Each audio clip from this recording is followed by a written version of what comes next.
Bab 252, menyelesaikan. Diunggah oleh Baca Suara. Jangan lupa like dan subscribe, agar kami makin semangat upload lebih banyak. Rusak. Tidak, itu bukan. Suaraku menghilang saat aku merasakan kondisi internal tubuhku. Regis benar. Ketika aku mencoba menyebarkan mana ke seluruh tubuhku, suatu tindakan yang wajar seperti bernafas pada titik ini, aku hanya bertemu dengan sedikit kesemutan. Saya mencoba sekali lagi, kali ini mencoba mengumpulkan mana ambien.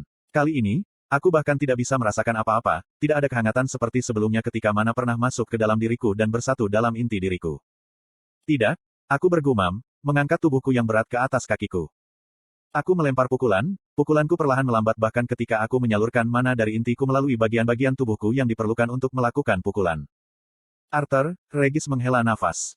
Mengabaikannya, saya berputar dan menendang ke depan. Saya tersandung dan jatuh, bahkan tidak bisa menjaga keseimbangan. Mendorong diriku ke atas, aku mencoba menggerakkan tubuhku lagi. Kali ini sedikit lebih mudah, tetapi masih terasa seperti waktu saya sebagai balita di dunia ini. Otak saya tahu cara bergerak, tetapi tubuh saya tidak mau mendengarkan.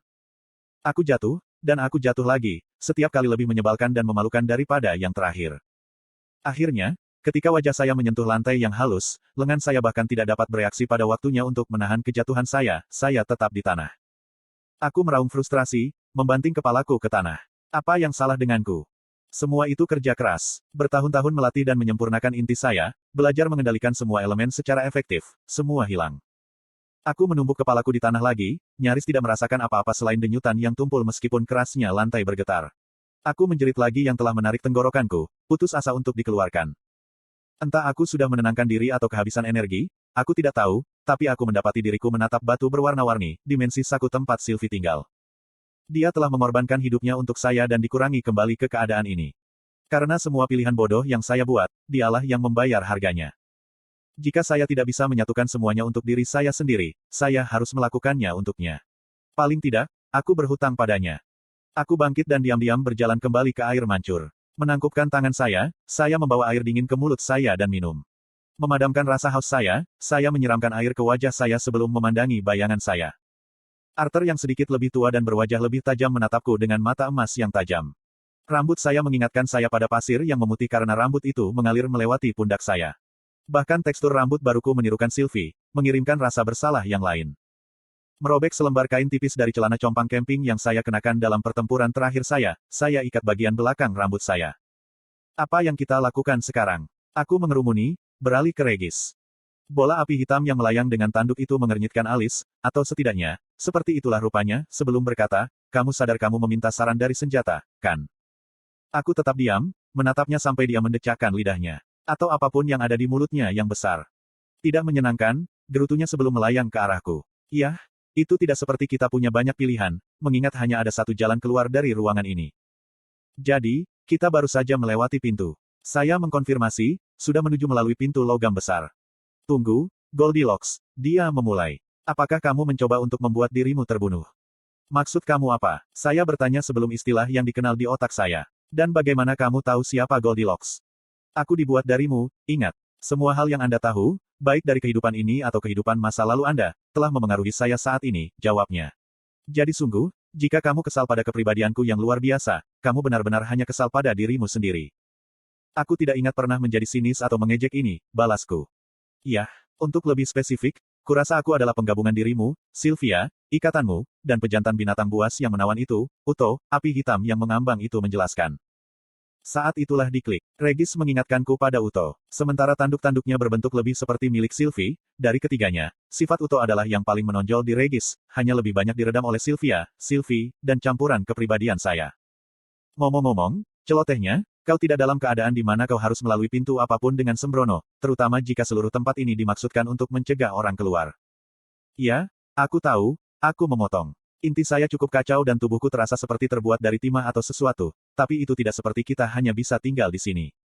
Mengabaikan inti yang terluka untuk sesaat, apakah kamu ingat ketika aku mengatakan bahwa Sylvie menggunakan fudo aether yang cukup berat pada kamu untuk menjaga tubuhmu daripada dasarnya menghancurkan dirinya sendiri? Aku mengangguk. Mehem. Ya, mungkin satu-satunya hal baik yang keluar dari semua ini, selain dari diriku, tentu saja, adalah tubuh barumu, jelas Regis. Tubuhmu, meskipun tidak sepenuhnya drakonik, sangat dekat, jelas Regis. Mataku melebar dan aku segera menundukkan kepalaku, menatap lengan dan seluruh tubuhku. Selain warna rambut dan mata saya berubah, fitur wajah saya menjadi sedikit lebih tajam dan kulit saya menjadi lebih pucat. Itu tidak terasa berbeda dari tubuh saya, sebenarnya, rasanya lebih buruk daripada diri saya yang biasanya. Jawab Regis, seolah membaca pikiranku. Aku tidak yakin berapa banyak rasa sakit yang kau ingat, tetapi kau hampir mati selama metamorfosis ini. Butuh waktu dan banyak upaya untuk meredam tubuh Anda. Petik 2. Bagaimana saya meredam tubuh baru saya ini, dan apa yang terjadi setelah saya mampu? Saya bertanya. Hajar aku, gurau Regis. Aku berpengetahuan luas tapi aku bukan ensiklopedia mengambang. Jadi, kamu hanya ingin aku menunggu di sini dan berharap tubuhku akan menjadi lebih baik. Bentakku. Bagaimana denganmu? Kamu seharusnya menjadi senjata ampuh yang dirancang untukku, tidak bisakah aku menggunakanmu untuk keluar dari sini, atau sedang melayang-layang dan berbicara satu-satunya hal yang kamu tahu bagaimana melakukannya? Petik 2. Oh, persetan denganmu, potong Regis, menatap belati padaku. Aku hanya membantu setelah kamu praktis bunuh diri. Aku tidak akan harus pergi sejauh ini jika kamu keluar selama pertempuran terakhirku, tapi kurasa itu tidak masalah jika kamu keluar saat itu. Bukannya kamu bisa membantu. Petik 2. Bu Friggin Ho. Regis mengejek. Satu-satunya alasan kamu hidup dan waras saat ini adalah karena aku. Apa? Aku bertanya, bingung.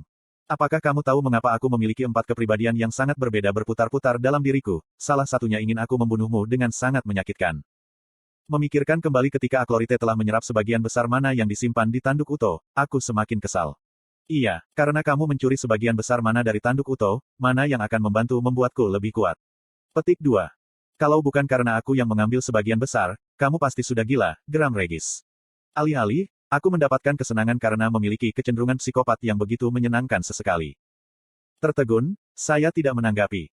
Waktu seakan berhenti sejenak ketika kami tetap diam sampai Regis berbicara dengan murung. Aku tidak tahu siapa aku. Itu mungkin karena aku dipaksa keluar darimu sebelum aku bisa berkembang sepenuhnya, tapi aku bahkan tidak yakin senjata macam apa aku, dan itu membuatku gila. Petik 2. Aku duduk di tanah dan menghela nafas. Sepertinya kita berdua dalam kondisi yang cukup kacau sekarang. Iklan. Benar, tetapi kamu menggali dirimu sendiri ke dalam lubang yang ada sekarang, nak. Saya terpaksa melakukannya, Regis menyeringai. Saya tertawa. Kamu benar. Mengambil batu tempat Sylvie tertidur di dalam, aku menatapnya dengan penuh kerinduan. Saya merindukan Sylvie. Dia pasti sudah tahu apa yang harus dilakukan dengan semua yang telah saya ceritakan. Panik bangkit dalam diriku ketika aku memikirkan pesan Sylvia dan semua yang disyaratkannya. Jika klan Indrat mampu melakukan genosida hanya karena mereka merasa otoritas mereka terancam, para Asura tidak lebih baik dari Agrona dan klan Fritra. Sylvia mengatakan bahwa 4 reruntuhan yang dilindungi dari Asura yang dibuat oleh penyihir kuno memegang kunci untuk memegang takdir. Apapun artinya, nasib adalah konsep abstrak yang bahkan telah bereinkarnasi ke dunia ini, saya masih merasa sulit untuk percaya. Tapi apa yang bisa saya lakukan? Inti mana saya dihancurkan ke titik di mana bahkan jika saya bisa mulai menggunakan mana lagi, saya tidak berpikir itu bisa mencapai ketinggian yang sama seperti sebelumnya. Tubuh saya mungkin drakonik sekarang, tapi saya bahkan tidak tahu apa artinya sepenuhnya, dan senjata yang saya tunggu-tunggu. Turun. Regis tiba-tiba mendesis, tiba-tiba terbang ke tubuhku. Tetap berdiri di tembok dan bertingkah mati, atau setidaknya tidak sadar. Regis menegaskan, suaranya bergema di dalam kepalaku. Aku mundur ke dinding dan jatuh ke tanah tepat pada waktunya untuk melihat kolom cahaya biru muncul di tengah ruangan. Membiarkan poni saya menutupi wajah saya tetap membuka mata meskipun desakan Regis. Saat pilar biru redup, aku bisa melihat bayangan 3 sosok. Detak jantungku bertambah cepat, bersemangat melihat orang lain di sini, ketika Regis memarahiku, memberitahuku untuk tidak berpikir untuk bangun. Cahaya benar-benar memudar, hanya menyisakan 3 sosok yang berdiri di tengah ruangan, 2 laki-laki dan 1 perempuan. Yang lebih besar dari kedua lelaki itu dibalut dalam campuran berlapis dan baju besi kulit yang tidak banyak menyembunyikan otot-ototnya yang menggembung.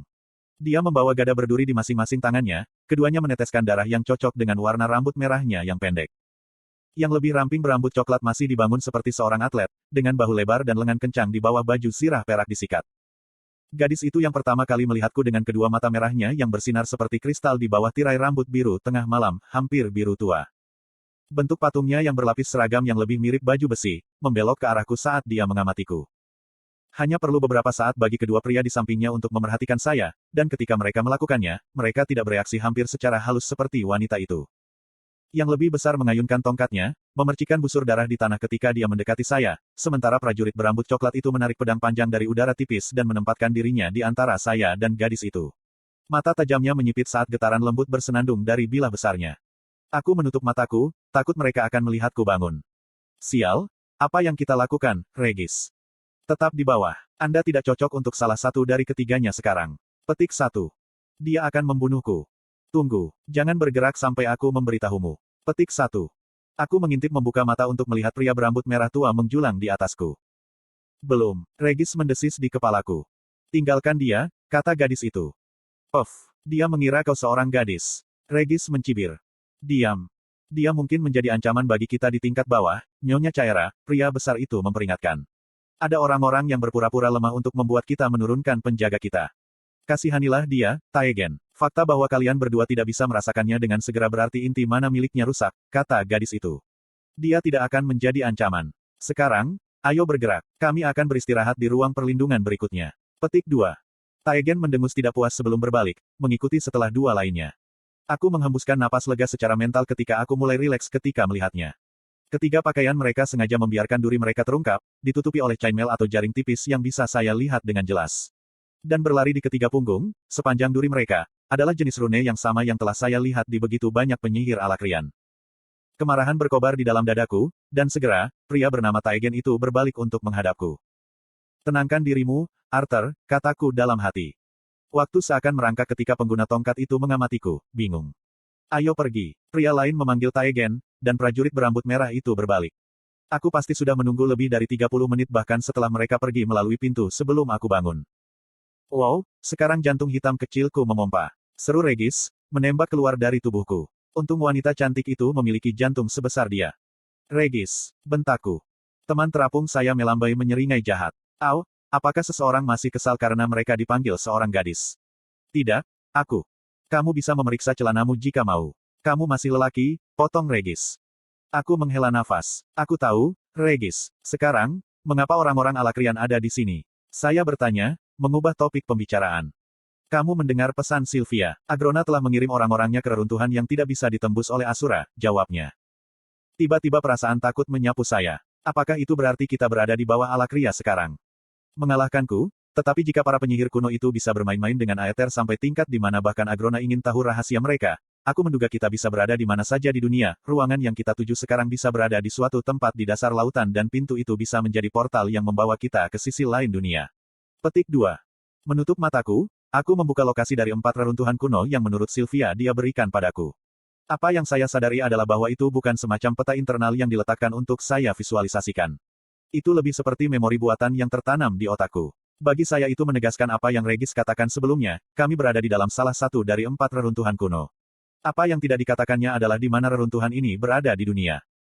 Jadi, apa rencananya, Nyonya? Regis menimpali. Aku menutup mata saat menarik napas panjang.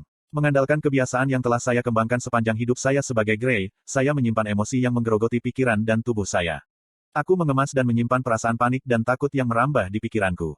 Aku menyingkirkan pikiran-pikiran tersesat yang terbentang berserakan dan menutupnya, meninggalkanku dengan amarah yang membara untuk memberiku kekuatan, dan mati rasa yang sejuk dan nyaman untuk benar-benar berpikir ke depan. Apapun yang ada di sisi lain pintu itu, ketiganya kemungkinan besar menurunkan atau membersihkan sebagian besar pintu itu. Saya tidak bisa menyia-nyiakan kesempatan seperti ini. Saya membuka mata saya dengan tekad yang baru ditemukan dan saya menoleh ke Regis. Ayo pergi.